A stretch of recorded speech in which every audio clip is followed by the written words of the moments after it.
बदतमीज बहू। सभ्यता से भरपूर शास्त्री परिवार की इकलौती बेटी मोहिनी को बचपन में ही पढ़ाई के लिए विदेश भेज देते हैं, जहां से वो सालों बाद ग्रेजुएशन पूरी करके इंडिया वापस आती है, जो अब संस्कार, सभ्यता, संस्कृति जैसी चीजों से कोसों दूर होती है। एक सुबह मोहिनी शॉर्ट ड्रेस पहने, कानों में हेडफोन लगाए जोर जोर से इंग्लिश गाने गाती हुई घर में घूम रही होती है। सुबह सुबह भगवान का नाम लेते हैं, राक्षसों की तरह चिल्लाते नहीं। पॉप्स, आपको अच्छे गाने की बिल्कुल समझ नहीं है, सो ठीक है, चिल पिल। अरे मोहिनी, पापा से ऐसे बात करते हैं क्या? सारी तमीज भूल गई हो। ओह मॉम प्लीज, इतनी बड़ी भी कोई बात नहीं हुई, सो डोंट ओवर रिएक्ट। ऐसे ही दिन बीतते हैं जिसमें मोहिनी के तौर तरीके, रहने और बात करने का ढंग उसकी मम्मी पापा को परेशान करने लगता है। भला कोई मानेगा कि ये मेरी बेटी है? रीति रिवाज और संस्कारों से तो इसका दूर दूर तक कोई नाता नहीं, और अब तो लगता भी नहीं कि कभी होगा। अरे ऐसे कैसे नहीं होगा? लड़कियां सारे नखरे अपने माँ बाप को ही दिखाती है। ससुराल जाकर उन्हें सब कुछ करना भी पड़ता है और मानना भी।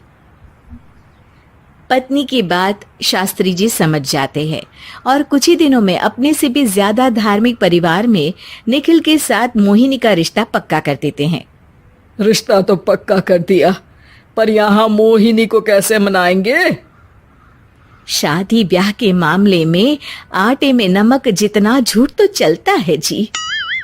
इसी तरह एक के बाद एक तिकड़म लगाते हुए दोनों मिलकर मोहिनी को शादी के लिए तैयार कर लेते हैं और मोहिनी निखिल की शादी हो जाती है, जिसके अगले दिन से ही मोहिनी दोबारा अपने पूरे अवतार में शॉर्ट ड्रेस पहनकर घर में घूमने लगती है। बहू को ऐसे देख सास की आंखें फटी की फटी रह जाती हैं। अरे ये क्या बेशर्मी है, हमारे घर की लड़कियां जींस तक नहीं पहनती और तुम बहू होकर इतने छोटे कपड़े पहनकर पूरे घर में घूम रही हो। सीरियसली मॉम, प्लीज आप अपनी इस 80 के दशक वाली सोच में मुझे इंक्लूड मत करो। हाय तौबा, एक तो बेशर्मी दिखाती है, ऊपर से सास के साथ जुबान भी लड़ाती है। अरे जल्दी कपड़े बदल कर आ, घर की पहली आरती तुम्हें ही करनी है। इतनी देर में निखिल भी वहां आ जाता है। माँ, पापा आने वाले हैं, पूजा का सारा सामान तैयार है ना?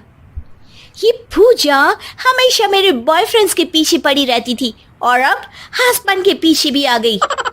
मोहिनी की बातें सुन सास तो अपना सिर पकड़ लेती है, लेकिन निखिल किसी न किसी तरह उसे पूजा के लिए कन्विंस करके कपड़े चेंज करने के लिए भेज देता है, जिस पर पूजा खत्म होने के बाद वो एक बार फिर अपनी शॉर्ट ड्रेस में आ जाती है। बहू, ये क्या तरीका है? संस्कार नाम की कोई चीज है या नहीं? नहीं ससुर जी, संस्कार मेरा दूसरा बॉयफ्रेंड था, अब तो मेरा उससे कोई कांटेक्ट नहीं है। मोहिनी का जवाब सुन के ससुर तो भगवान नाम जपते वहां से चले जाते हैं, लेकिन सास बहू के बीच कहासुनी फिर शुरू हो जाती है, जिसे इग्नोर करते हुए मोहिनी घर से बाहर चली जाती है और देर रात घर वापस आती है। मोहिनी, मैं जानता हूँ कि तुम विदेश में रही हो और तुम्हें वहीं की आदत है, पर यहाँ चीजें कुछ अलग है। अगर तुम उस हिसाब से कुछ एडजस्ट कर लो तो सबके लिए सही हो जाएगा। I am not in a lecture mood. Good night.